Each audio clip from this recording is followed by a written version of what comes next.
to turn on the one that I know. Maybe you could get one.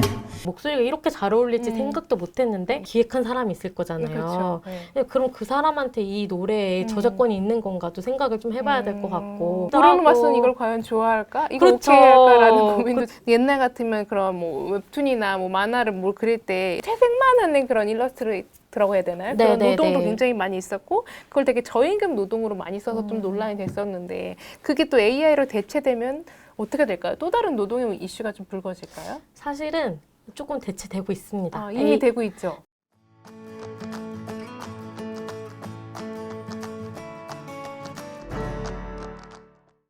와인처럼 잘 익은 뉴스, 딱 맞게 골라드리는 경향시소, 시사소믈리의 임지선입니다. 지난해 미국에서 챗 GPT가 나온 이후 AI에 대한 관심도가 더욱더 높아졌는데요. 대중문화에서는 AI의 활용도가 점점 더 커지고 있습니다. AI가 부른 노래, AI 커버 음악, AI가 만든 웹툰 그림들도 화제가 되고 있는데요. AI가 대중문화에서 어느 정도 영향을 미치고 있는지, 그 미래는 어떻게 그려지는지 전문가와 함께 이야기 나눠보겠습니다. 아무튼 후드티와 웹툰 내비게이션 등을 내신 조경숙 만화평론가와 함께 이야기 나눠보겠습니다. 안녕하세요. 네, 안녕하세요. 자기소개 좀 해주시죠. 저는 만화평론가 조경숙이라고 합니다. 최근에는 하이랄 왕국을 구하는 영웅으로서 젤다의 전설 열심히 플레이하고 있습니다. 게임도 엄청 좋아하시나 봅니다. 아, 네. 서브컬처 덕후여가지고요, 제가. 네. 못 알아듣겠는 얘기네요. 만화와 게임을 엄청 좋아합니다. 아, 그러시군요. 네. 그 요즘 점점 AI가 대중문화와 함께 접목되는 일이 많이 있는데 그 이세계 아이돌 같은 그런 AI 뭐 메타버스 아이돌 같은 경우도 있고 또 AI가 그 기존의 K-팝 노래와 그걸 따라한 커버한 음악들도 굉장히 많이 생겨나고 있는데요. AI가 대중문화에 어느 정도까지 지금 접목되고 있는 건가요? 제가 생각했을 때는 AI가 대중문화의 상당 부분 흘러 들어오고 있다고 생각을 해요. 일단 올해 초에 넷마블과 카카오 엔터테인먼트에서 합작해서 발표한 걸그룹 메이브가 있잖아요. 메이브 노래가 이제 예전에는 버추얼 아이돌의 사람이 대신 노래를 했다면 지금은 음성 AI 기술을 사용해서 노래를 불렀다고 합니다. 아, AI가 노래도 부르는군요. 네. 근데 물론 일정 부분은 사람이 도와주기도 했지만 이제 그럼에도 불구하고 AI 기술이 접목된 시도로서 볼 수 있겠고요. 그리고 지난 4월에는 매니페스토라는 이제 챗 GPT와 함께 작성한 소설이라는 소설이 나오기도 했습니다. 이렇게 좀 AI 관련한 창작물들이 좀 많이 늘어나는 추세다 보니 5월 2일에 그 할리우드에서는 미국 작가 조합에서 이제 파업을 하고 있다고도 해요. 파업하는 이유가 AI와 더 맞서 싸울 수 없다 뭐 이런 내용인가요? AI로 인한 창작물을 규제해야 된다. 그리고 AI가 만든 창작물을 인간 노동자에게 수정하는 것을 금지시켜야 된다. 이런 요구를 걸고 그렇죠. 여러 파업하고 가지 있습니다. 이야기들이 나올 수가 있으니까요. 저는 최근에 그 브루노 마스가 부른 줄 알았던 그 그쵸. 뉴진스의 하이프 이거 들어보셨나요? 네. 너무 잘 만들어가지고. 너무 깜짝 놀라서 네. 저는 그게 AI라는 게 믿기지가 않고 Baby, got me looking so crazy, but your body didn't daydream. Got me feeling like you, 너도 말해줄래? 너가 내게 뭐라 turn on the one that I know. Maybe you could get one. AI면 정말 인간 세계를 은퇴해야 되는 거 아닌가 이런 생각도 했는데 아직은 은퇴는 아닌 것 같아요. 네. 이게 K-팝 외에도 웹툰과 웹소설에도 굉장히 네. AI가 많이 적용되고 있지 않나요?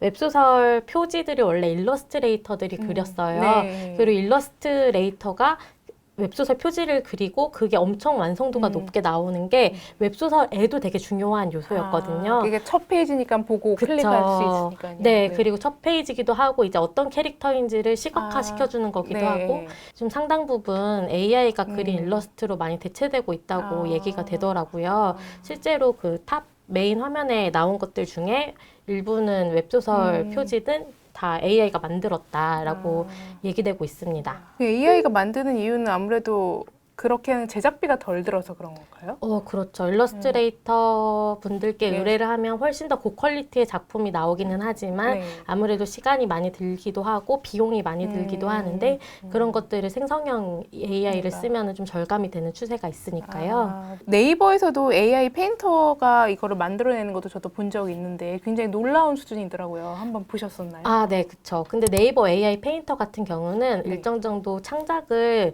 도와주는 보조 도구로서 나온 툴이기는 네. 해요.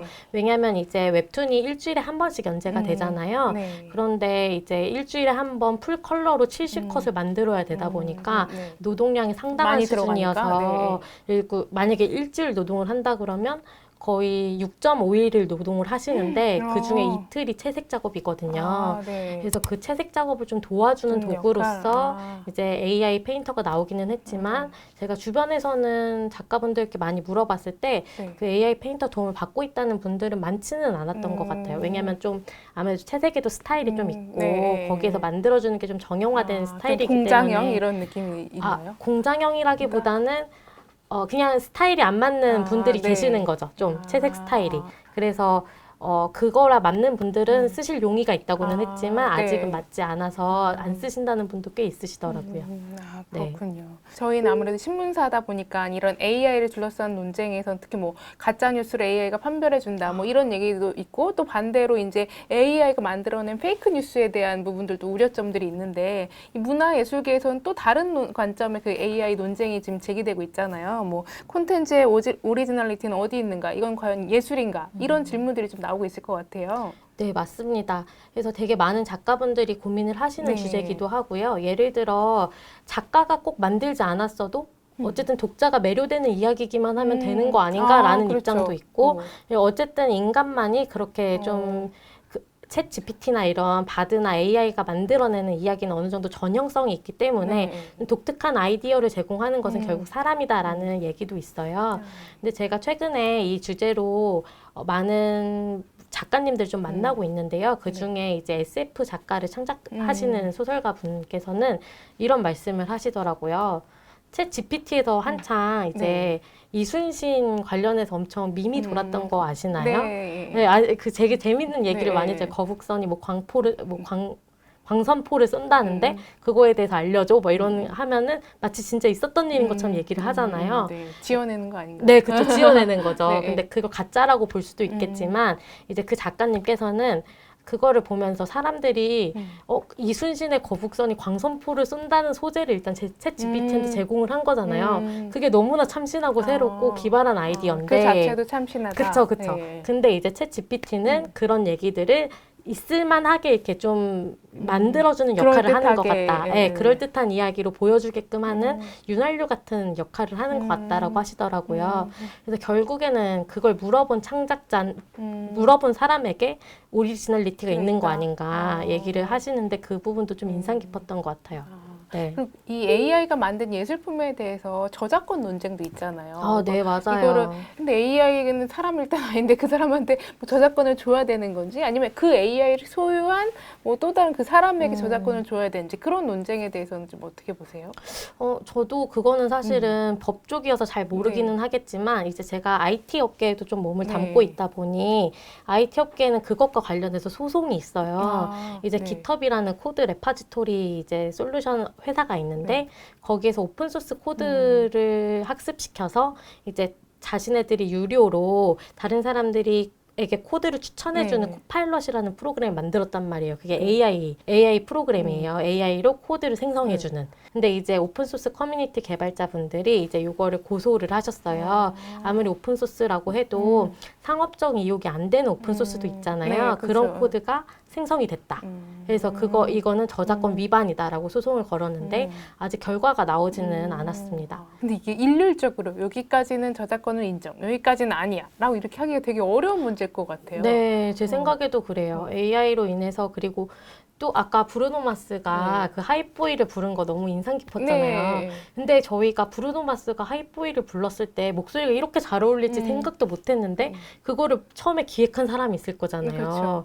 그럼 그 사람한테 이 노래에 저작권이 있는 건가도 생각을 좀 해봐야 될 것 같고 브루노 마스도 아니고 하이보이 뉴진스도 아니고 저작권이 그 사람한테 기속되는 게 맞나 싶기도 하고. 브루노 마스는 이걸 과연 좋아할까? 이거 오케이 할까라는 고민도 저는 좀 들었었거든요. 맞아요. 사실 그동안 이 대중문화의 영역에서 보면은 이 보이지 않는 노동 문제가 많이 있었잖아요. 옛날 같으면 그런 뭐 웹툰이나 뭐 만화를 뭘 그릴 때 이런 보조 작가라든지 아니면 그 채색만 하는 그런 일러스트라고 해야 되나요? 그런 노동도 굉장히 많이 있었고 그걸 되게 저임금 노동으로 많이 써서 좀 논란이 됐었는데 그게 또 AI로 대체되면 어떻게 될까요? 또 다른 노동의 이슈가 좀 불거질까요? 사실은 조금 대체되고 있습니다. 아, 이미 되고 있죠. 네, AI가 아니더라도 이제 배경 같은 보통은 배경 어시스턴트, 그리고 채색 어시스턴트, 선화 어시스턴트 이렇게 좀 여러 가지로 나뉘어 네. 있어요. 그래서 많은 어시스턴트 분들이 고용돼서 이제 같이 한 작품을 창작하는 구조인데 배경 같은 경우는 스케치업이라는 3D 모델링 프로그램이 나오면서 네. 많이 대체되고 있다고 하더라고요. 아, 이미 많이 대체돼 있는 거군요. 프로그램으로. 네, 맞아요. 그리고 이제 옷의 패턴 같은 거 입히는 것도 옛날에는 이제 스크린 톤이나 이런 걸로 하나하나 잘라서 작업을 했는데 그 이후에는 또 어시스턴트 분들이 많이 도와주셨고 그 이후에는 지금 포토샵 브러쉬나 이런 걸로 많이 대체돼서 또 자동화된 측면이 있습니다. 한 웹툰 작가분을 만나서 인터뷰를 했는데 그분이 그런 말씀 하시더라고요. 본인이 스케치업 나왔을 때는 너무 혁신적이고 너무 편리하다고 생각해서 막 썼는데 생각해보니까 그것 때문에 자기가 배경어시를 고용하지 않았던 것도 맞고 누군가의 일자리가 사라지게 그쵸. 되는 일이 벌어진 거군요. 네, 이미 그렇게 되고 있었는데 네. AI 때문에 내가 위협을 받으니까 이제서 깨달았다. 그게 위협이었다는 것을 하시면서 되게 그걸 느꼈을 때 마음이 굉장히 슬펐다고 말씀하시더라고요. 네. 근데 이게 아까도 우리가 얘기했듯이 그 웹소설의 표지도 그 제작비 차원에서 이렇게 또 AI가 하게 되고 또 이런 채색 작업도 AI가 결국 하게 되면 그리고 그 경제 이윤의 관점에서 보면 굉장히 거스를 수 없는 흐름인 것 같은데 그런 네. 부분에서는 되게 좀 슬픈 것 같아요. 맞아요. 되게 저도 슬프다는 말로밖에 표현하기가 어려운 게 되게 그게 좀 마음이 힘들더라고요. 고민이 많이 되는 측면인 것 같습니다. 그럼 이렇게 대중문화에 뭐 웹툰이든 뭐 노래든 AI가 많이 접목되고 있는 현실에서는 좀 더 제도적인 논의가 어떤 게 더 좀 필요하다고 보세요? 제도적인 논의라고 할지는 모르겠지만 이제 저는 보면서 어떤 특정한 문제적 현상이 강화되는 측면을 보기는 한 것 같아요. 어떤 거요? 예를 들어 웹툰이 연재될 때 네. 주 1회 70컷이라고 말씀드렸잖아요. 네. 그게 상당한 과로하는 부분들을 많이 유발하고 있는데 점점 더 효율적이 되면서 네. 그 하나의 70컷이 되는 게 너무 자연스럽게 당연화되는 거죠. 그러니까 우리는 이제 70컷 조금 줄여야 된다. 줄여서 가야 되는데 네, 이게 너무 얘는 AI는 이걸 금방 다 해버리니까 네, 그리고 그럼 효율성에 맞춰야지 하면서 오히려 사람의 창작 속도에 맞추지 않고 그냥 임의로 정해진 그 플랫폼의 속도대로 그냥 맞춰야 되는 상황인 거잖아요. 그 맞춰야 되는 상황을 또 도와주기 위해서 그런 페인터 같은 도구들이 나왔고 그래서 우리한테 정말 저 속도가 필요한가? 라고 한번 좀 다시 생각해보면 좋겠다는 생각이 들긴 했습니다. 되게 철학적인 얘기인데요. 철학적이지만 어떻게 보면 실존적인 얘기기도 그렇죠. 하죠. 네. 네, 그 작가분들이 그러시더라고요. 그 인상 깊었는데 네이버 웹툰만 봐도 300 몇 개가 연재가 되고 있고 카카오 웹툰만 해도 몇백 개가 연재되고 있는데 우리한테 정말 이렇게 많은 콘텐츠가 수시로 일주일에 한 번씩 올라오는 게 정말 이렇게 필요한 거냐. 정말 사람들이 볼 게 없어서 새로운 콘텐츠가 필요한 게 맞냐라고 하시는데 그게 좀 되게 마음이 울리더라고요. 네. 그러면 지금은 이제 일주일에 70컷이 되고 나중엔 이게 더 컷이 올라갈 수도 있는 건가요? 그 기준이? 그렇겠죠. AI로 인해서 많이 자동화되고 효율화되면은 이제 70컷도 충분히 뽑아낼 수 있다라고 생각되면은 또 올라가지 않을까요? 더 빨리 효율화되는 구조가 되어가고 있는 거네요. 네, 웹툰이 초창기 연재될 때는 이제 30컷이었다는 걸 보면 진짜요? 네, 지금 2.5배, 2배 이상 된 거니까. 그 웹툰의 가혹한 노동 환경 이런 얘기 좀 하면서 같은 맥락에서 좀 여쭤보고 싶은 거는 그 얼마 전에 그 검정고무신을 쓰신 이우영 작가님이 돌아가신 일도 있었고 또 그 전에 그 나 혼자만의 레벨업 그 장성락 작가님 좀 돌아가신 일도 좀 있었었는데요. 이렇게 웹툰 작가들이 그 권리를 좀 인정받지 못한 일도 지금 좀 계속 벌어지고 있는데요. 이거에 대해서 좀 얘기 좀 부탁드릴게요. 사실 장성락 작가님 사건과 이우영 작가님 사건 좀 별개기는 한데요. 장성락 작가님은 일단 물론 다른 웹툰들도 다 좋기는 하지만 나 혼자만 레벨업은 정말 뭐랄까 기념비적인 작품이기는 해요. 정말 작화에 혼을 실어서 정말 좋아하셨나 봅니다. 저도 좋아했지만 이제 만화사 안에서도 되게 웹툰 연출에 있어서 굉장히 많이 공을 들이신 분이시거든요. 창작에 대한 열의가 되게 높으셨고 실제로 노동 시간도 그래 너무 많으셨어요. 물론 지병으로 돌아가신 거기도 하고 연재 완료가 되고 나서 그랬지만 이제 과로하신 측면이 없잖아 있다라고 말씀을 드릴 수 있을 것 같고요. 그리고 그게 분명히 70컷 문제와도 연결이 되어 있는 거죠. 그래서 장성락 작가님 훨씬 그 이상으로도 많이 작업을 하시기는 했지만 실질적으로 그게 얼마나 그 사람이 갈리면서 하는 영혼을 갈아 노동인지 넣는, 네, 볼 수 있었던 사례인 것 같습니다. 너무나 안타깝고 장성록 작가님이 만약에 생전이셨다면 또 하실 수 있었던 여러 작업이 있었을 텐데 너무 기대되는 작업들이 많았을 텐데 너무 그렇게 돼서 너무 아쉽고요. 그리고 이제 이우영 작가님 사건은 이제 전형적인 계약서에 대한 그 사건이었죠. 이제 부당 계약이라고 얘기를 많이 하고 있는데 매절 계약이라고도 얘기하는데 네, 저희 쪽에서는 부당 계약이라고 얘기하고 이제 한국 만화가 협회 등에서 이제 대책위 조성해서 계속해서 항의하고 시위하고 있는 중인데요.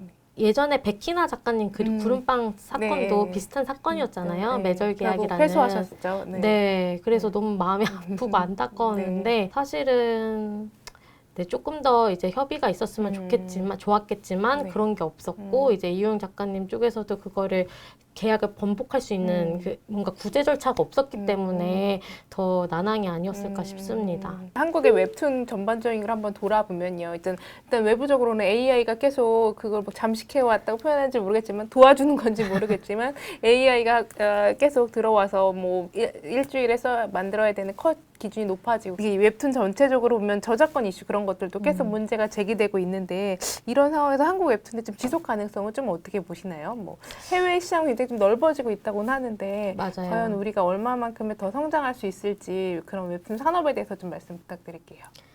저는 웹툰이 어쨌든 만화가의 어떤 창조력에서 나왔고 그리고 성장하는 것도 거기에 발판하고 있다고 생각을 합니다. 앞으로 나아갈 길도 결국에는 창작자를 지원해주고 도와주는 길이 아닐까 생각을 하는데 이게 너무 원론적인 얘기일 수는 있겠지만 그럼에도 불구하고 글로벌로 잘 팔리는 어떤 우리 웹툰 작품들이 대부분 한국의 오리지널리티를 두고 있고 창작자들이 생각을 해서 만들어낸 작품들이고 그림을 정말 열심히 그려서 낸 것들이잖아요. 거기에 이렇게 많은 소비자들이 그리고 구독자들이 생긴다는 것은 확실히 저희 작가분들의 실력과 그리고 창의력이 정말 높다라는 것들을 저는 방증하는 사례라고 생각을 합니다. 한국 웹툰 얘기하면서 말씀드리고 싶은 게 그 웹툰이 되게 원작으로 된 요즘 드라마나 영화가 굉장히 많잖아요. 최근에 나온 넷플릭스 택부 기사도 웹툰이 원작인 거고 웹툰을 기반으로 다양하게 많이 뻗어나가고 있는데 근데 그에 비해서 이렇게 웹툰 시장이 큰 거에 비해서 한국의 애니메이션 시장은 그렇게 크지 않은 것 같다는 저는 생각이 좀 들거든요. 올해 그 500만 넘은 게 슬램덩크 영화 하나인 거고 또 스즈메 문단속도 굉장히 인기를 끌었었는데 이렇게 일본 애니메이션 엄청 화제가 되고 인기인데 그에 비해서 왜 한국의 애니메이션은 왜 이렇게 좀 인기도가 낮은가 이런 생각이 좀 들거든요. 근데 그래도 대신에 한국 애니메이션 시장은 이제 어린이 대상을 많이 하잖아요.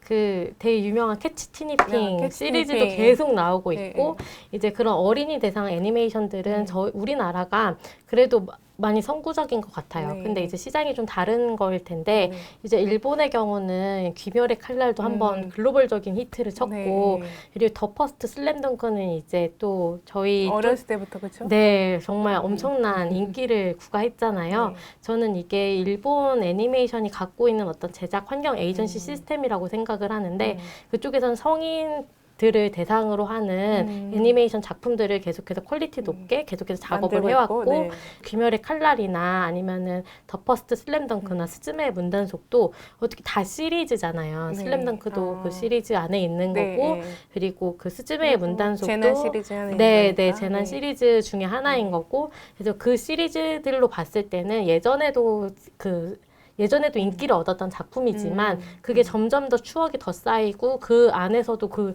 수십 년 동안도 계속해서 작업을 하고 있는 사람이 있고 그래서 많은 시간과 공력이 들어간 것만큼 뜬 거라고 저는 생각을 합니다. 스즈메의 문단속 하나만 이렇게 완성도가 높아서 확 한 게 아니라 그 감독이 예전에도 작업을 해왔던 것들이 계속해서 저희에게 울림을 주었기 때문에 또 이 작품에도 사람들이 다 응답한 현상이라고 저는 생각하고 있습니다. 한국의 웹툰도 그러면 지금 요즘 동남아에서도 꽤 많이 저는 읽히고 있는 걸 아는데 그 정도 수준으로 어느 정도 좀 지나면 그런 반열에 오를 수 있을까요?